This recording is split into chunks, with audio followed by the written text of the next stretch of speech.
365 대화를 위한 성경 통독 시간입니다. 오늘은 5월 10일 131차입니다.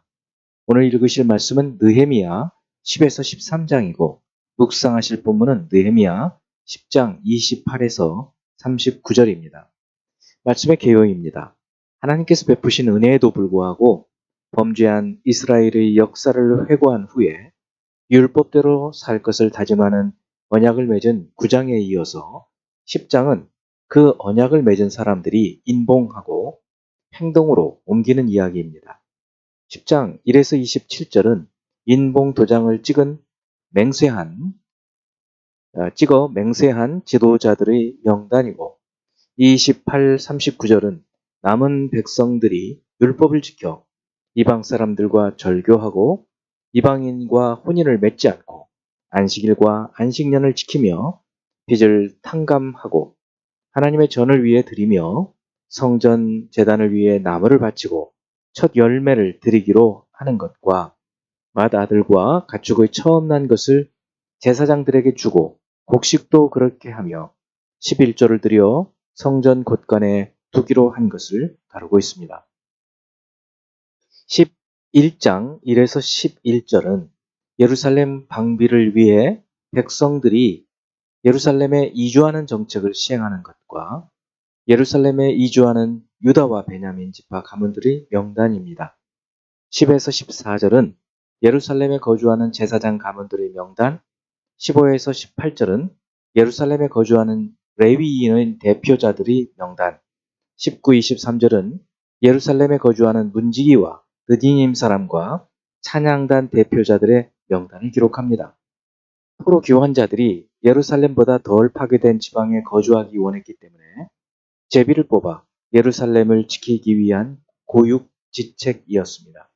마지막으로 25에서 36절은 예루살렘 외에 유다 교환민들이 거주한 지역을 다루고 있습니다. 12장 1에서 11절은 1차 포로 교환 때의 제사장들과 레위인들의 명단과 포로 교환 시기의 대제사장의 계보를, 12에서 21절은 대제사장 요야김 때 제사장의 족장들의 명단, 22에서 26절은 레위 족장과 제사장 명단의 기록에 대한 삽입기사, 대제사장 요야김 때 레위 족장의 명단을 다루고 있습니다.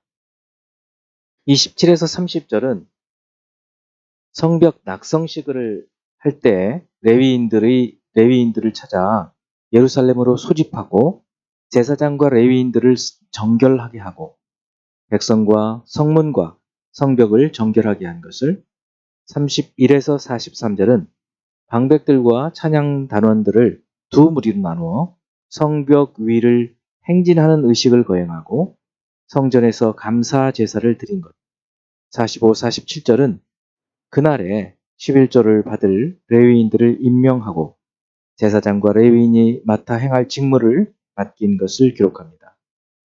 13장 1에서 3절은 율법책에 근거하여 모압과 암몬 족속을 이스라엘 총회에서 분리하는 것, 4에서 9절은 느헤미야가 제사장 엘리야십이 암몬 사람 도비아에게 성전에 방을 만들어 준 것을 알고 그 방을 정결하게 한 것을 다룹니다. 10에서 14절은 레위 사람들의 몫을 위해 11조 제도를 복원시키고 기도한 것, 15에서 22절은 그때 안식일을 지키지 않은 사람들을 발견하고 안식일 규례를 범한 지도자들을 책망하고 안식일을 지키도록 조치를 취하고 기도한 것, 23에서 27절은 그때의 포로 교환민들이 이방인과 통혼한 것을 발견하고 엄한 조치를 취한 것을 기록합니다.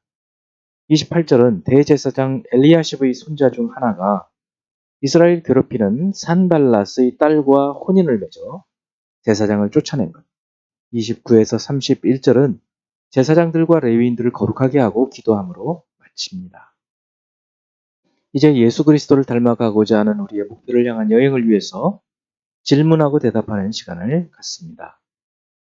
10장 2에서 8절, 9에서 11절, 14에서 27절, 또 28, 29절, 그리고 그 이후 이 내용들에서 총독 느헤미야 그리고 시드기야, 제사장들, 레위인들, 백성의 지도자들, 온 이스라엘 무리들이 인봉한 내용이 무엇인가요? 그것은 율법을 지킬 것, 그리고 이방인과 혼인하지 않는 것, 안식일과 안식년을 지킬 것, 성전과 예배를 위해서 드리고 지킬 것을 행하겠다고 언약하고 그것에 도장을 찍어서 인봉한 것을 말하고 있습니다. 두 번째, 느헤미야 11장 1절.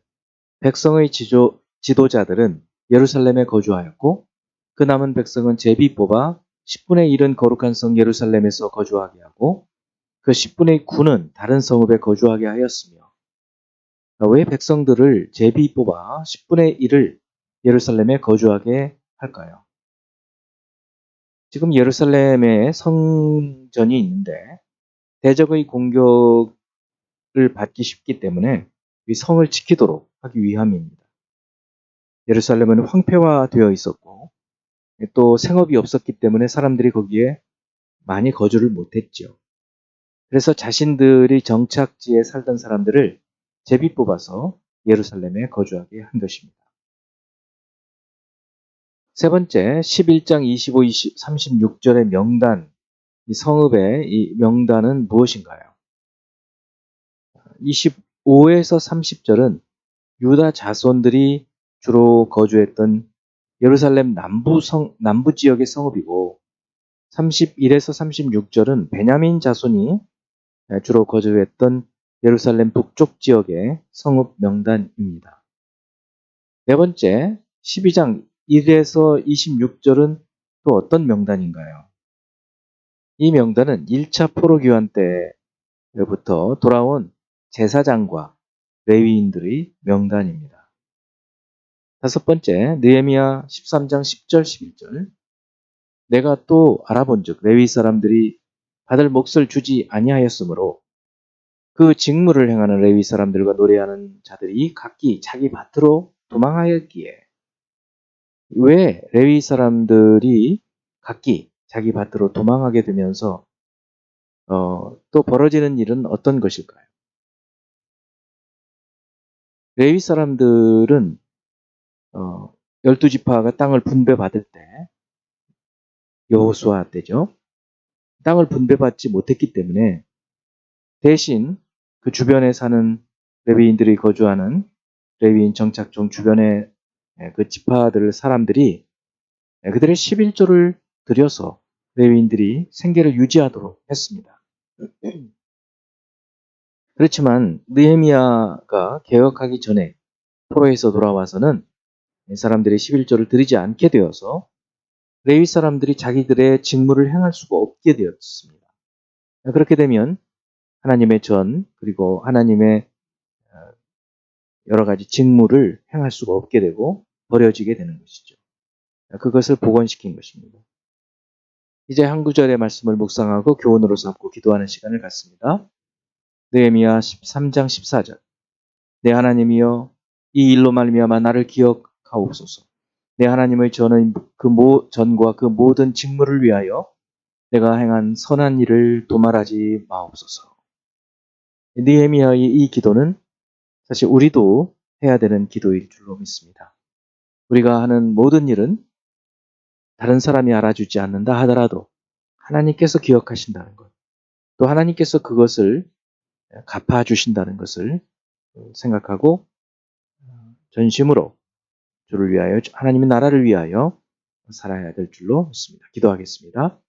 하나님 아버지, 느헤미야가 사람들에게는 말하지 않는다 하더라도 하나님께 자신의 진심을 쏟아서 자신이 한 것을 두고 기도하고 돕는 것만 위하여 기도하는 것이 아니라 하나님께서 도와주시기를 위해서 기도할 뿐만 아니라 하나님께서 그에게 상을 베풀어 주시기를 위해서도 기도한 것을 보면서 저희들도 은밀한 가운데 보시는 그 주님께 간절히 간구하는 저희들의 삶이 되기를 원합니다. 예수 그리스도 이름으로 기도합니다. 아멘.